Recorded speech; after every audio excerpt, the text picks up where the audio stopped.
So I started making a replacing fork seals video on a set of forks that really needed seals. When I found out, because I'm stupid, I didn't check if they were straight until I had it apart.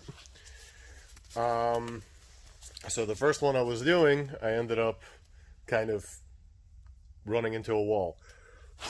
So for this one, what I'm going to do is, because this fork is trash, I'm going to take it apart. I'm going to show you how I would go about replacing seal, and then I will throw it the hell out afterwards, because otherwise it's going to be another month before I get to making a video. So a couple of things you obviously need. You do need replacement fork seals. We're not going to be using them today because these forks are going in the trash. I'm not using new fork seals on trash. If you want to be thorough, there is a rebuild kit, and this one happens to be all balls, but it has all the bushings and O-rings and clips and stuff, and crush washers for the bottom bolt. That would be really good to do, and that was my original plan, but once again, I'm not putting new stuff in junk fork. Then you need a way to drive the fork seal home. I prefer to use this generic, like every size seal driver, but if you don't have that, you can actually just use a PVC pipe, cut down the middle, thinned out, and then hammer it home. Not my idea, and I learned to do this, and that idea came from the Bluepoof site. I'll leave a link in the description, I guess. Then you need a way to set the fork wheel level, because the spec isn't in volume, it's in millimeters from the top. So there's this generic, like, Easy Motion Pro thing that you use with a syringe. And then there's the slightly fancier version, which is just like the Race Tech syringe. The spec, I believe in the manual it says 101 millimeters from the top, but most people tend to do 120, so that's what I usually end up doing. Then you also, this is a little bit messy, so then you also need, rags, brake clean, all that happy stuff in case spills, and then a way to, somewhere to get oil. So what I'm using is a bucket with a grate over it. And of course, can't forget to mention fork oil. 15 weight is a popular choice if you're not doing emulators. Emulators, I guess it would depend on the brand of emulator, but some emulators, 15 weight works, some emulators ask for something lower. So, a couple of things that I want to do before I start anything, before I start opening anything up, just because they're easier when everything's not covered in oil. Pry up the dust seal. So just use a thin screwdriver and get in there and pry it up. Obviously try not to gouge anything. That will help, just because this is a pain in the ass to do when forks are covered in oil. So get that out of the way.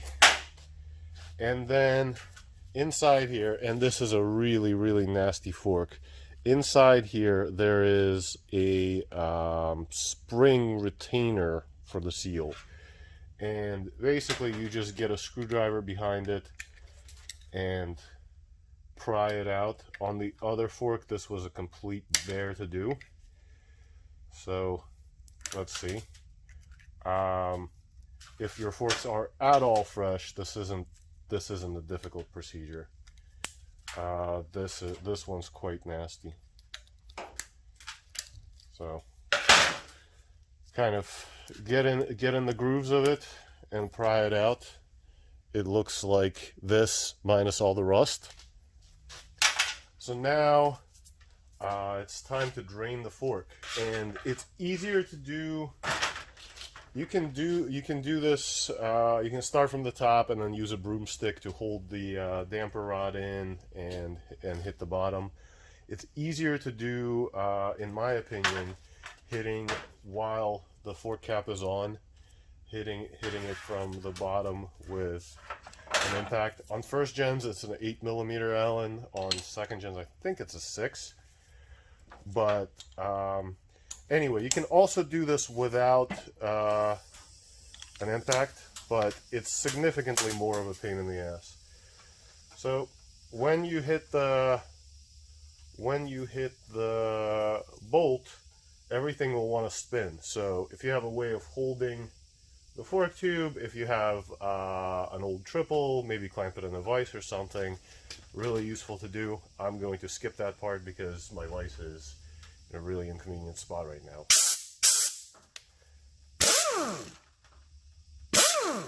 So if you have everything together and you hit the Allen, it should just come out. On it, or potentially left in the hole, is usually the copper crush washer. So now what I'm going to do is, while it's upside, I'm going to drain out most of the oil, or as much as I can anyway, just to reduce the mess.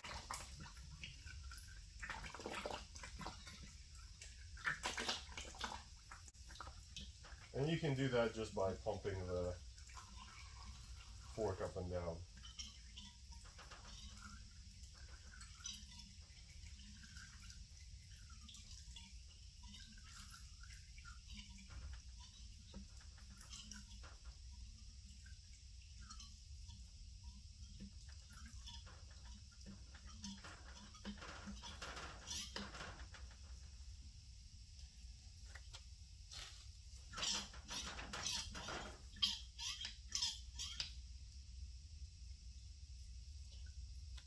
Alright, like I said, this is a bit of a messy project, so as long as the bulk of the oil is out, I can move on. So then, next I want to get the fork cap off. So I'm going to do that. Expect it to fly away. If you have one with a preload adjuster, let me see if I can find one. If you have one with a preload adjuster, this would be a really good time to make sure it's fully counterclockwise with the least amount of preload. That way it doesn't launch across the room quite as hard. So anyway, you can use an impact, you can use a regular ratchet, but you can use a wrench, doesn't really matter, but you do need to hold the fork. So this didn't go too far. So take the cap off, take the spacer out, and then go back over to your drain bucket, flip it over, more oil will come out. There's another spacer, and then there's a spring in there. So the spring will come out and leak all over the place. And then because we took the bottom bolt out, the damper rod is also going to want to fall out. So I'll just leave this over here. So there's the damper rod. Now lastly, the fork is pretty dry now, like most of the oil dripped out at this point. All we're going to do is use the fork upper to slide hammer out the seal.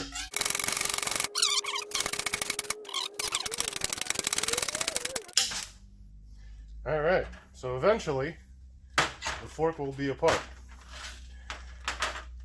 So let's look at what we have going on here. Let's break down the parts. This plastic piece that's jammed in the back, all that does is centers the nose of the damper rod in the fork. Some people say it's optional. I tend to put things back mostly the way they came. So I do reinstall these, but some people say they're optional. Kind of do your own research. Then over on the fork, there's the world's most disgusting seal, which we'll shortly reinstall. Look at that deliciousness.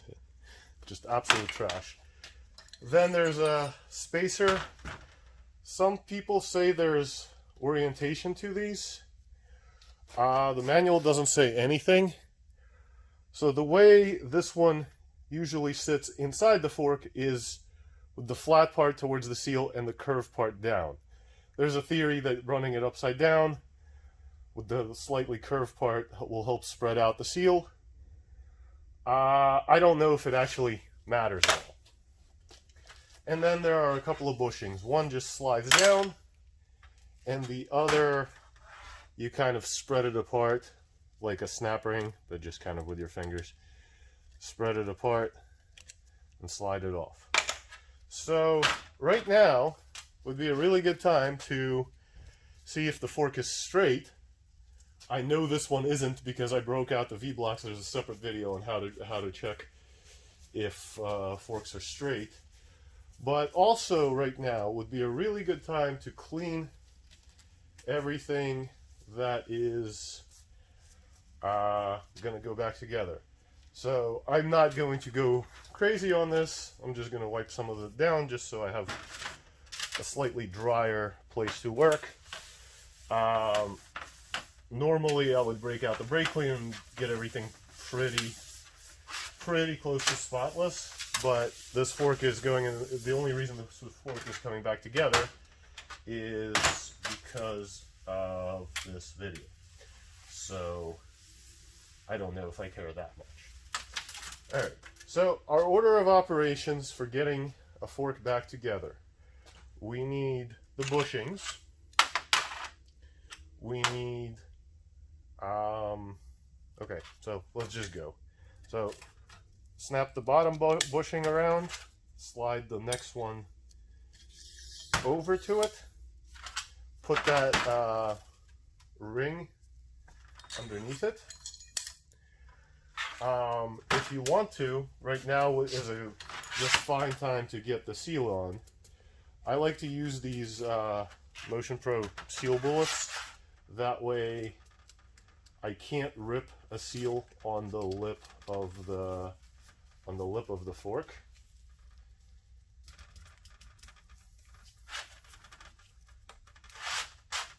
Because what can happen is these edges, they're not particularly sharp, but they may be enough to snag a lip on the seal.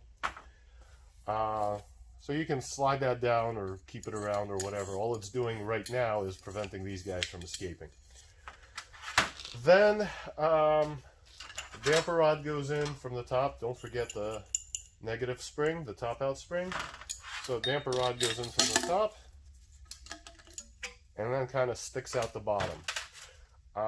If you were doing emulators before doing this, you would drill out these holes and then fill the little breather hole at the top of the damper rod. Since we're not doing emulators, maybe I'll do a different video on that at some point. Then there is this wonderful little spacer, which I don't honestly think makes much of a difference, and sometimes they like to jam, so they actually kind of get in your way of putting things back together. Then comes the spring, spacer, and preload spacer. So I'm putting the spring in right now just to make it reassembly easier. So spring, spacer between spring and preload spacer. Preload spacer. And then the cap. So right now, I'm just putting all this on to make reassembly easier for me. And I'm not tightening anything, I am just getting the cap on just so that all of this, the only reason why any of this is happening is to hold the is to hold the damper rod in place. So get the cap on. This is much easier when everything is not oily, which is why I'm struggling.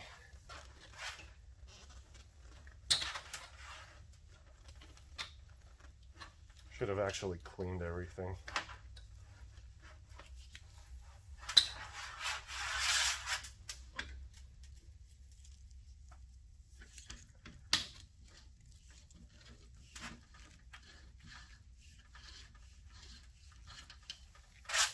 Alright, so now we have the cap on, we have the fork assembled,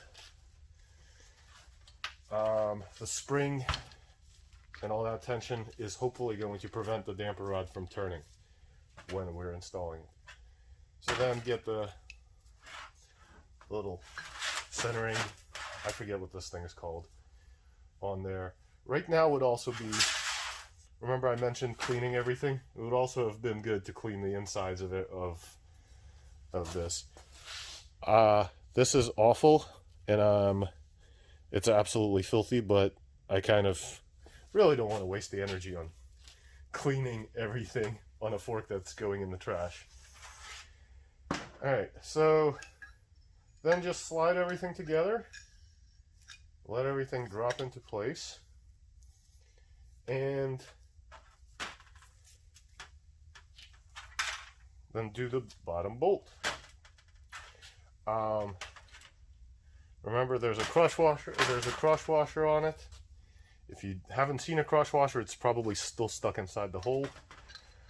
I basically, there is a torque spec for it.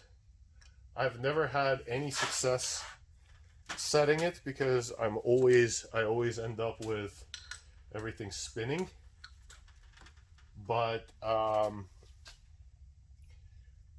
I basically just end up, as wrong as it is, I end up sending it with the impact. So I'm gonna get it on there just until it starts to catch. Try to clean my hands a little bit because everything is covered in oil.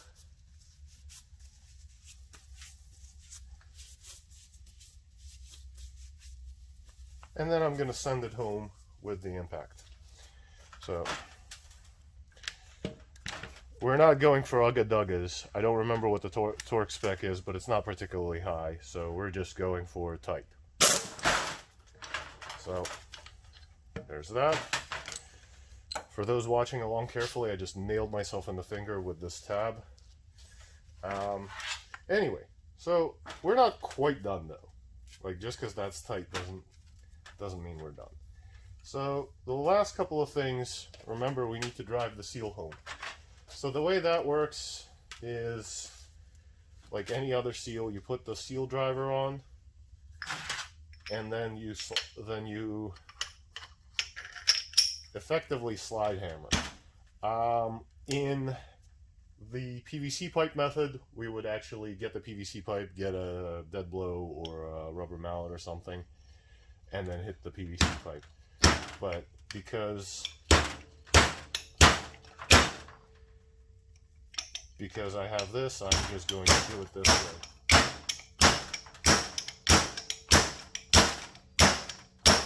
So after a few of these, you'll notice two things. One, that the sound changes, and two, that this is going to be impossible to see. There's a little channel in which this ring lives. When that channel is exposed, you can get that ring on there. Well, I'm going to put that ring on there.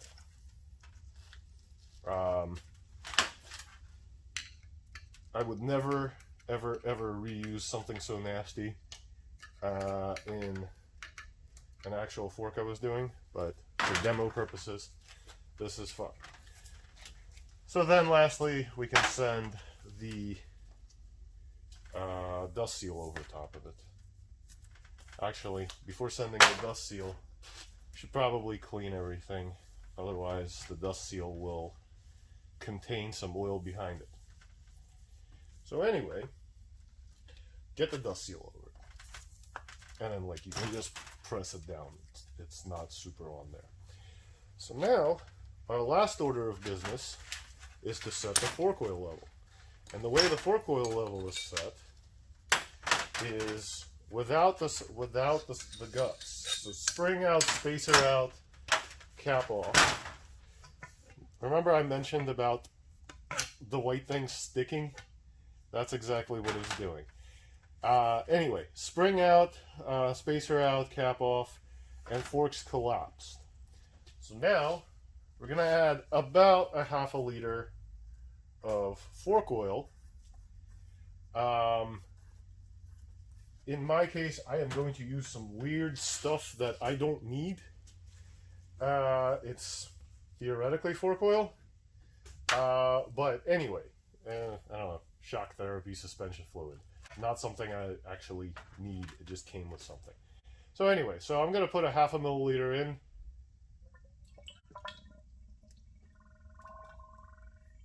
Whatever. Put a half a milliliter in. This tool is set to 120. When you put it up against the edge,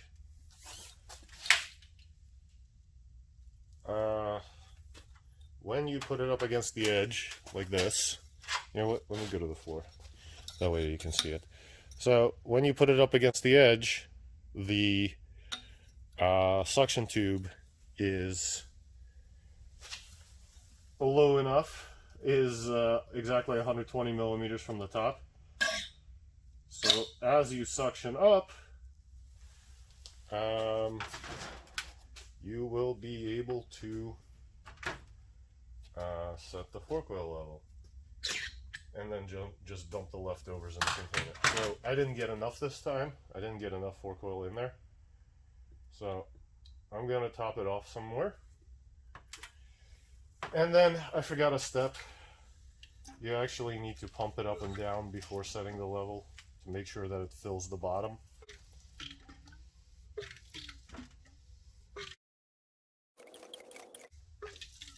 You can do this pretty vigorously. Anyway, back down here I go. Top it off again. Alright. Maybe pump it again. And then use the fork oil tool to set the level, to suction out the rest. So suction, dump,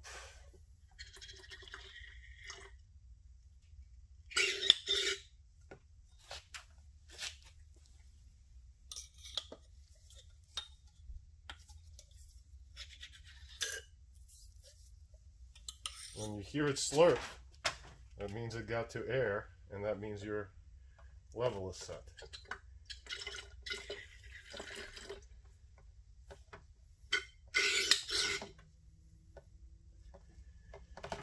Anyway, so now fork oil level is set to 120 millimeters. Fork collapsed, springs out. So now you can raise it, put the spring in, put the spacer in, put the preload spacer in, and then put the cap back on. And this is where having the preload spacer, preload adjustment out makes life a lot easier, because you don't have to fight the fork as much, or fight the cap as much.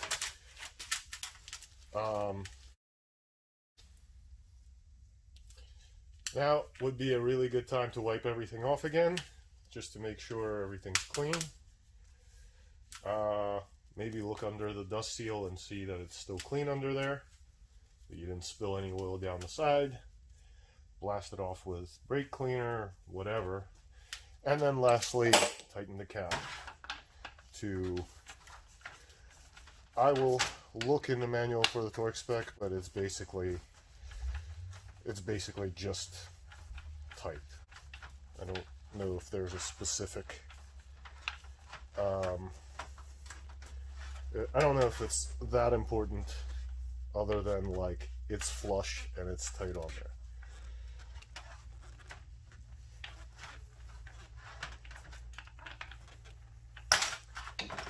So there's that. That's the procedure for changing a fork seal. I hope I didn't miss anything, because it's hard to talk and video and do the thing. I hope I didn't miss anything. If I missed something, definitely let me know in the comments. Also, let me know if there's something else you'd like to see. Until then, I hope you enjoyed this. I hope it helped somebody. And thank you.